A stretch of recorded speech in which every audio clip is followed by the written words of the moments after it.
uzun süredir İran'a yönelik bir operasyon hazırlığı yapıyordu. Daha önce Suriye İç Savaşı sırasında İsrail ile İran arasında bir güç yoklaması söz konusuydu. Karşılıklı hatta İsrail Suriye'de İran'ın büyükelçilik ve konsolosluğun bulunduğu yerleşkeyi bombalamıştı. İran'ın haber vererek ABD ve İsrail'e yönelik bazı saldırıları söz konusu olmuştu. Karşılıklı birbirini yokluyorlardı. Haziran 2025'te ise yeni bir evreye geçti. İsrail ile İran arasındaki stratejik imha süreci. İki ülkede birbirini ezmek için fırsat kolluyordu. Haziran 2025'teki 12 gün savaşında bambaşka bir tablo çıktı.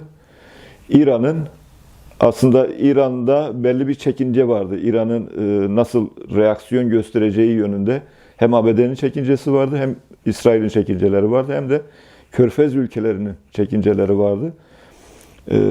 Ancak o savaş, 12 gün savaşı, İran'ın çok da dış güçlere karşı, dış ataklara karşı ikincil, üçüncül vuruşu yapamadığı da görüldü. Yani çok etkili bir devlet sisteminin olmadığı görüldü. Savaş anlamında sistemin olmadığı görüldü. İran'ın daha çok halklara yönelik devrim muhafızları üzerinden, Besiç üzerinden, yargı sopasıyla, yargı erki sopasıyla işte halklara yönelik katliam, işkence, idam politikaları yürüten bir İran söz konusuydu.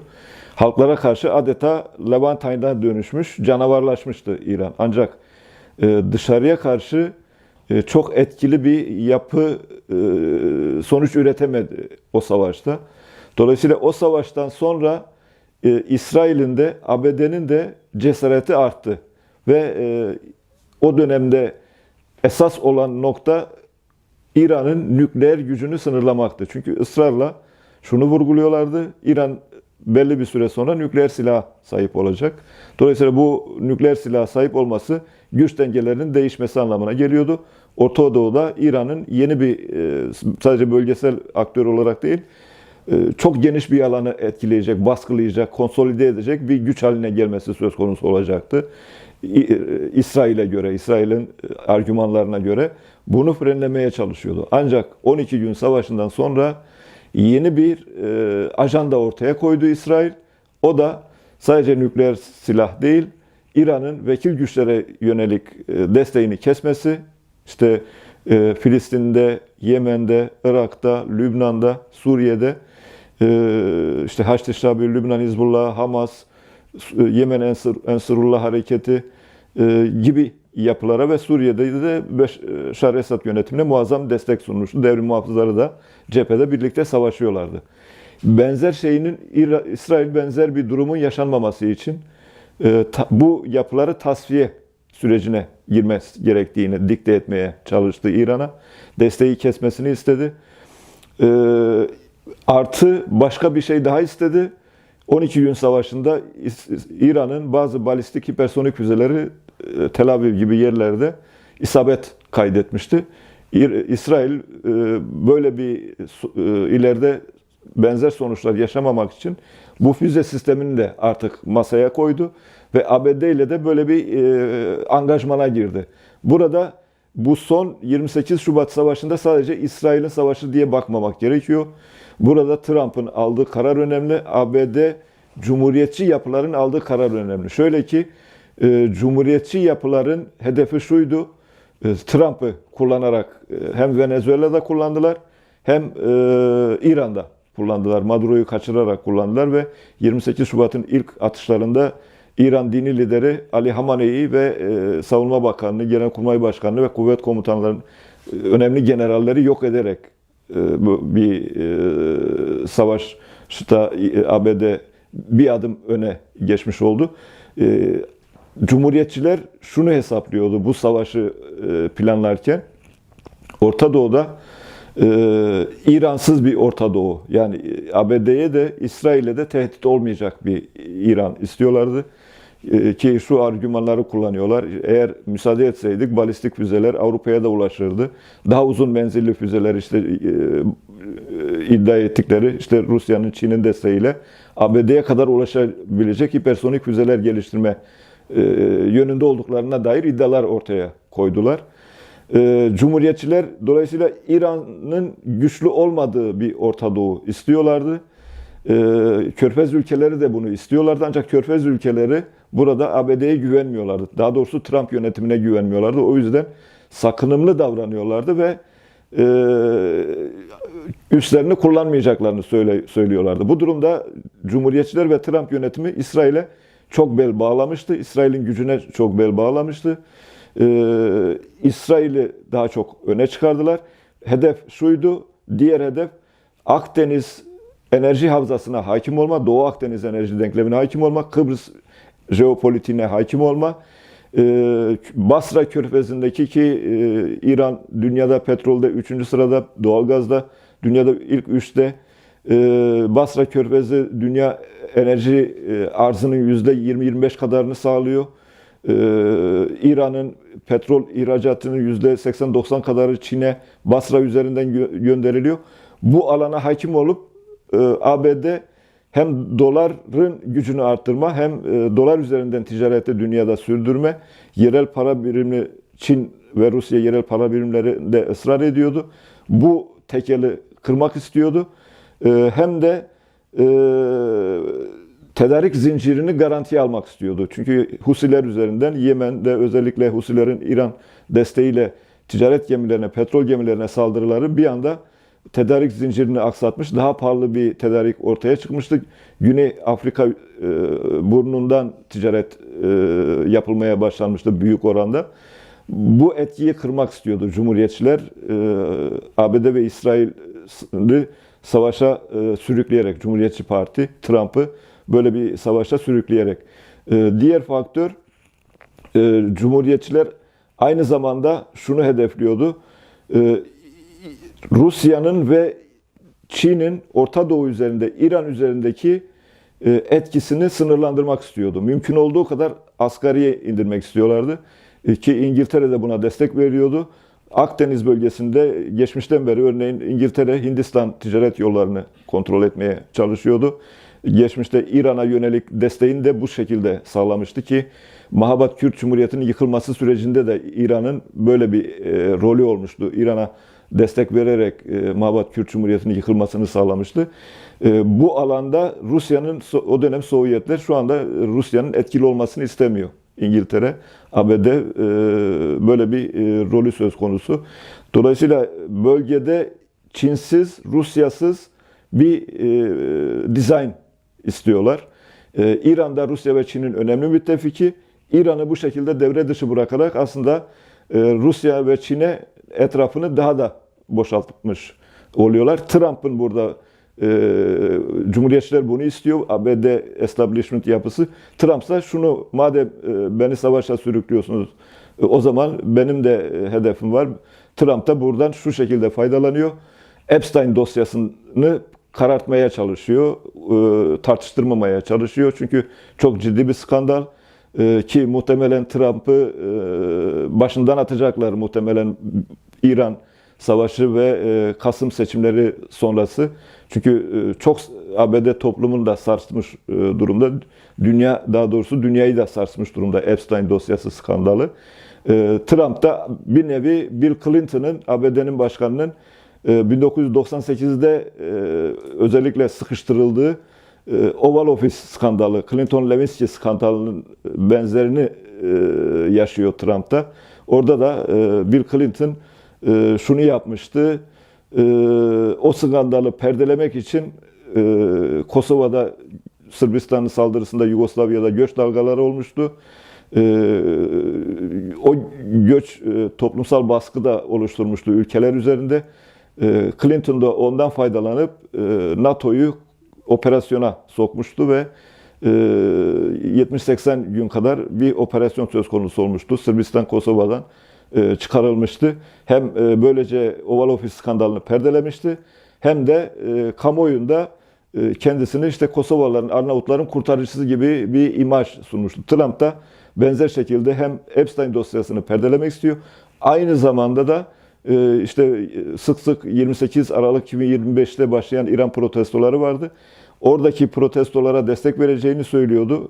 Binlerce kişi katledilmiştir rejim tarafından sokaklarda. Bir nevi bu şekilde de kendisini işte İran'daki protestocuların, o dinamiklerin kurtarıcısı gibi sunmaya çalışıyor. İlk günlerde ABD ve İsrail'in hava saldırıları İran'ın savunma sistemini felç etti. İran donanması da büyük oranda yok edildi. İran uçakları hem havada hem yerde büyük oranda yok edildi. İran'ın dini lideri zaten öldürüldü ve komuta kademesi de yok edildi. Dolayısıyla İran'ın ortaya koyduğu argüman şu anda mozaik stratejisi. O da otonom askeri güçler üzerinden karşı hamle, karşı saldırı stratejisi. Bu ne kadar sürdürülebilir soru işareti. Çünkü bunun çok ciddi riskleri de söz konusu olacaktır. Örneğin bazı müzakereler, görüşmeler, perde arkası görüşmeler, kapı arkası diplomasi yürütülürken bir anda o otonom yapılar saldırılar düzenleyip ya da hiç beklenmedik ülkelere saldırılar, füzeler, dronlar atıp oradaki trafiği alt üst edebilirler. Oradaki denklemi bozabilirler. Böyle bir risk söz konusu. Artı İran şöyle bir stratejik hata da yaptı aslında. İran cephesinden baktığınızda şöyle söylenebilir. Elindeki barutu çok çabuk harcama yoluna gitti. Nasıl yaptı bunu? İşte Bahreyn, Katar, Kuveyt, Birleşik Arap Emirlikleri, Suudi Arabistan, Kıbrıs, Ürdün, bölgedeki Umman'a dahi füzeler atıldı. Daha sonra Umman'dan özür dilediler. Arabulucu Umman'dan. Böyle bir geniş cephe açıp füzelerini çok ciddi oranda harcadılar. Balistik füzelerini, dronlarını, SİHA'larını ciddi oranda harcadılar. Bu aslında bunu yaparken belki şunu hedeflediler. Biz bu şekilde Körfez ülkelerini vurursak petrol ticareti engellenir. Petrol ticareti ketlenince de fiyatlar artar. Fiyat artışları işte sokakta tüketicinin pompa fiyatlarına yansır, ceplere yansır. O pompa fiyatları enflasyonda diğer gıda ürünlerinin fiyatlarını tetikler. Bu durumda ABD ve İsrail üzerinde bir baskı oluşur. O baskı neticesinde de savaşın engellenmesi için diplomasi yürütülürler ve savaş engellenir. Ancak göz ardı ettikleri bir şey var benim okumama göre. Trump, Epstein dosyasını karartmak için, unutturmak için, perde gerisine atmak için bu savaşı mümkün olduğu kadar uzatmaya çalışacaktır. Dolayısıyla İran'a yönelik bir şekilde bu saldırının sürdürüleceğini söylemek mümkün. Kürt dinamiklerine baktığımızda ve İran'daki halklara baktığımızda şöyle bir tablo ortaya çıkıyor. Aslında kozmopolit bir ülke İran ki Aryen kavramından geliyor. Yüzyıllardır, 2500 yıldır aslında Kürtlerle İran yan yana yaşıyorlar. Zerdüşt geleneğinden gelen iki topluluk, Kürtler ve İranlılar ki geçmişte Pers adı kullanılsa da 1935'ten itibaren İran adı kullanılmaya başlanıyor. İngiltere desteğiyle krallık, şahlık yapan Rıza Han tarafından. İran'ın kuzeyine baktığımızda Azeriler yaşıyor. Batısına baktığımızda yine kuzeybatısına baktığımızda Azeri nüfus var ve Kürt nüfus var. Batısına baktığımızda ise işte Kirmanşah, Hamedan, İlam, Luristan, Kürdistan eyaleti, bu bölge, bu hat Kürtlerden oluşan bir hat ki Kuzeydoğu'da yine Kürt nüfusu söz konusu. Razavi Horasan ve Kuzey Horasan bölgesinde önemli Kürt nüfusu söz konusu ki iç bölgelerde yine Goranca konuşan Kürtler, Yaresan Kürtleri söz konusu. İran'ın güney kesiminde Huzistan bölgesinde Araplar yaşıyor ve Pakistan hattında da Belucistan söz konusu ki İran'ın Hint Okyanusu'na açılan limanı da Belucistan'da yer alıyor. Çabahar limanı. Bu denkleme baktığımızda İran'daki en organize, en mücadeleci, en kavgacı ulusların Beluşlar ve Kürtler olduğu görülüyor. Şöyle bir avantajı var Kürtlerin. Kürtler İran'da özgürlük, demokrasi, adalet, eşitlik odaklı bir felsefe çerçevesinde örgütlenmiş durumda. Kadın erkek eşitliği üzerine bir İran inşası, İran mimarisi hedefliyor. Ekolojik toplum temelli bir İran inşası hedefliyor. Demokratik bir İran hedefliyor. Yani İran'ı bölmeyi değil, İran'ı demokratikleştirerek bütünleşik bir İran hedefliyor. Bu anlamda federasyon ya da konfederasyon tarzı bir sistem eğer İran'da Farslar bu yönde bir politika benimserse İran'ın aslında kurtuluşunu da bu sağlayacak. Dış müdahalelere kapıları kapatması ancak halklarla barışması sonucu ortaya çıkacak. Kürtlerle barışması sonucu ortaya çıkacak.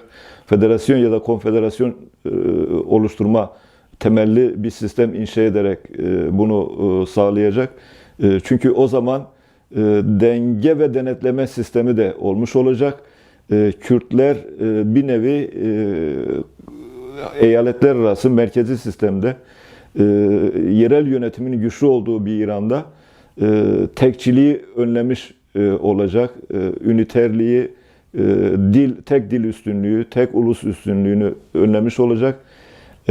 Etnite ve inanç özgürlüğünü sağlamaya dönük bir gelecek tahayyül ettiği için Kürtler bu İran'ın kurtuluşu, özgürlüğü için önemli bir adım olacak gibi görülüyor. Beluçlara baktığınızda ise Beluşlar da organize bir halk ancak o bölgede ciddi anlamda İran'ın tersi bir cihadist anlayış söz konusu. İran Mollalar üzerinde nasıl bir teokratik sistem inşa etmeye çalışıyorsa Beluşların organize olmuş işte Ceyşul Adl gibi örgütler orada bir nevi Taliban tarzı bir sistem ortaya çıkarmaya çalışıyorlar. Eğer Beluşlar onun yerine Kürtler gibi demokratik, eşitlikçi, özgürlükçü, kadın özgürlükçü, ekolojik bir sistem benimseyecek duruma gelirlerse ve ittifak içerisine girerlerse farklı bir İran söz konusu olacak ki burada Azeriler için de önemli, Azerilere de aslında önemli rol düşüyor. Ancak Türkiye bu son 28 Aralık 2025 ve 2026'da devam eden, Ocak ayında devam eden protestolarda görüldü ki Türkiye Azerileri frenlemeye çalıştı. İlham Aliyev yönetiminin etkisini de kullanarak Azerilerle Kürtler arasındaki geçmişten beri birlikte yaşama köprülerini aslında bir nevi buradaki ezber, ırkçı, bürokratik sistemin oraya teşmil edilmesi söz konusu ve o köprüleri yıkmaya dönük bir politika söz konusu. AKP ve MHP koalisyonuna baktığınızda